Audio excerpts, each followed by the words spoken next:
तो फिर से आ गया मैं केमिस्ट्री का सजेशंस को लेकर।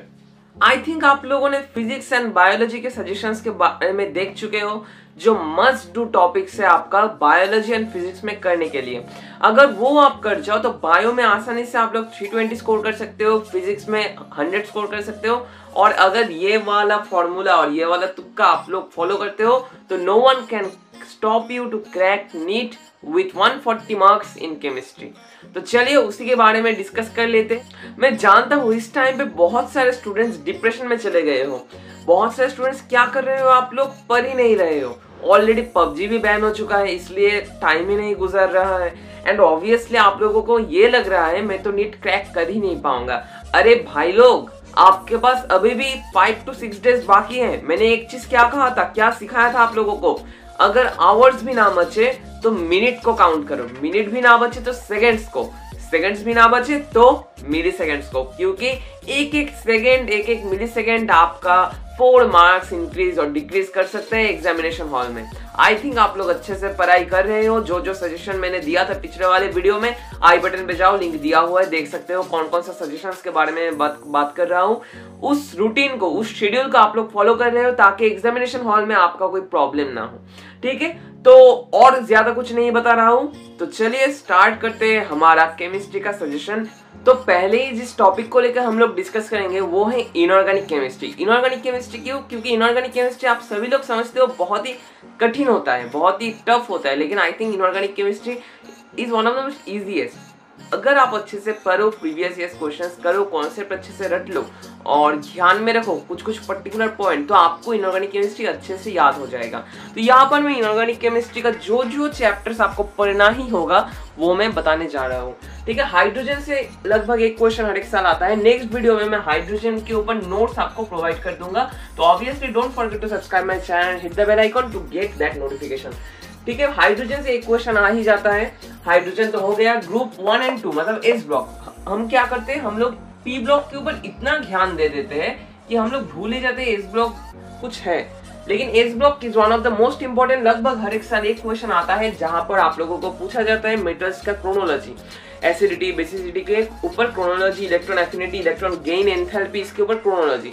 ऑब्वियसली और एक चीज बताना चाहता हूँ, फिजिकल केमिस्ट्री का जो पीरियोडिक टेबल चैप्टर है वहां पर इलेक्ट्रॉन एफिनिटी, उसके बाद electron affinity, electron donating capacity और कुछ इलेक्ट्रोनेगेटिविटी, हर एक टर्म, हर एक पॉइंट आपको अच्छे से रटना होगा, क्योंकि उनके ऊपर बेस करके भी क्वेश्चन आता है कभी कभी। और ऑब्वियसली इनऑर्गेनिक पढ़ने टाइम पे वो वाला पॉइंट्स आपको बहुत ही याद रखना होंगे। ठीक है, इसके बाद आएंगे पी ब्लॉक में।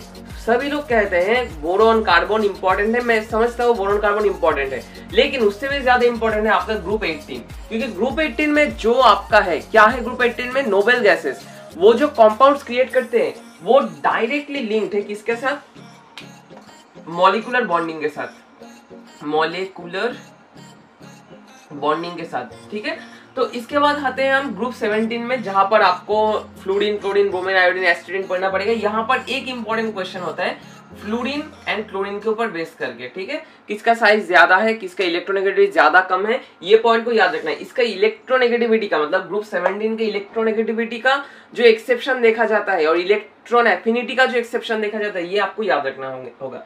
ठीक है, इसके बाद आते हैं ग्रुप 16 में। ग्रुप 16 में क्या है, ग्रुप 16 में ऑक्सीजन ग्रुप है, जिसे हम कहते हैं क्या, चैल्कोजेंस।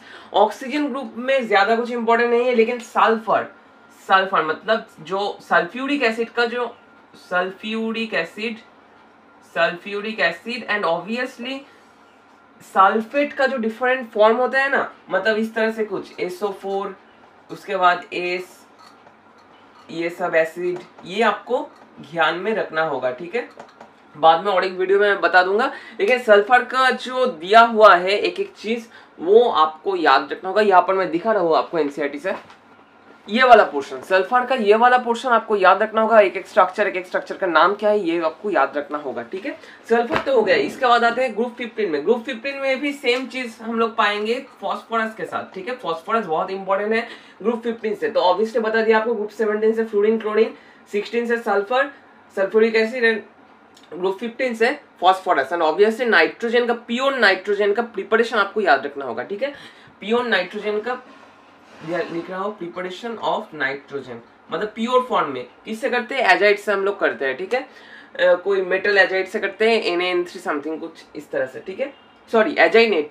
हम लोग क्या करते हैं, हम लोग ग्रुप 15 में, और एक इंपॉर्टेंट क्वेश्चन है, प्रिपरेशन ऑफ प्योर नाइट्रोजन, ठीक है। प्योर नाइट्रोजन प्रिपरेशन हम लोग जनरली ये किससे करते हैं, मेटल ट्राइनाइट्रेट से, मतलब Na3 इससे हम लोग प्रिपेयर करते हैं कि प्योर नाइट्रोजन 100% लगभग 100% प्योर होता है। ये आपको याद रखना होगा, बहुत इंपॉर्टेंट क्वेश्चन है ग्रुप 15 से।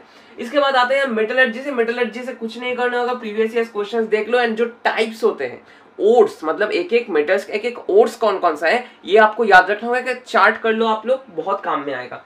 ये एक क्वेश्चन आ जाता है मेटलर्जी से। कोऑर्डिनेशन, इसके बाद आता है coordination is one of the most important. अगर आप कुछ भी ना कर जाओ लेकिन कोऑर्डिनेशन को कर जाओ तो दैट्स एनफ, क्योंकि इससे ही 2 क्वेश्चन 3 क्वेश्चन आ जाते हैं, ठीक है। तो इससे आपको करना पड़ेगा नोमेनक्लेचर, एक क्वेश्चन मस्ट आएगा इससे। सिमेट्री और ऑप्टिकल एक्टिविटी, मतलब इसका मिरर इमेज होगा या नहीं होगा, कितना ऑप्टिकल एक्टिविटी दिखाएगा और कितना ऑप्टिकल एक्टिव कंपाउंड्स क्रिएट करेगा, ये सब चीज आपको याद रखना होगा, ठीक है। तो अगर आप अच्छे से इनऑर्गेनिक कर जाओ, ये जो बताया जो पॉइंट्स वो, और सॉरी और एक बात बताना भूल गया था, ग्रुप 13 से आपको पर्टिकुलरली पढ़ना होगा बोरॉन को आपको पढ़ना होगा। ग्रुप बोरॉन का जो पोर्शन ग्रुप 13 में दिया हुआ है एनसीईआरटी में, वो आपको पढ़ के जाना है बोरॉन, और कुछ भी नहीं पढ़ोगे, सिर्फ बोरॉन को पढ़ना।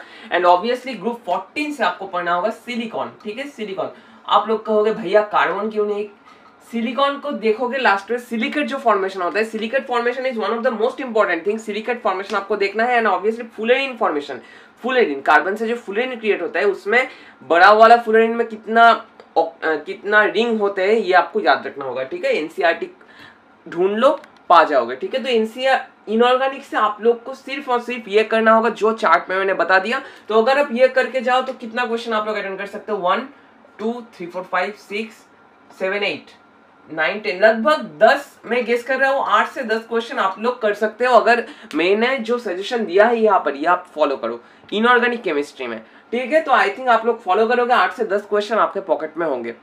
और ऑब्वियसली फिजिकल में हम लोगों ने कितने क्वेश्चन सॉल्व किए थे, हम लोग उसमें से गेस कर रहे थे 12 क्वेश्चन हम लोग कर पाएंगे, और यहाँ से 10 क्वेश्चन ही हम लोग पकड़ लेते हैं, तो 22 क्वेश्चन, और 10 क्वेश्चन हमें करना होगा ऑर्गेनिक से। तो चलिए देख लेते हैं ऑर्गेनिक केमिस्ट्री में क्या क्या हमें करना पड़ेगा।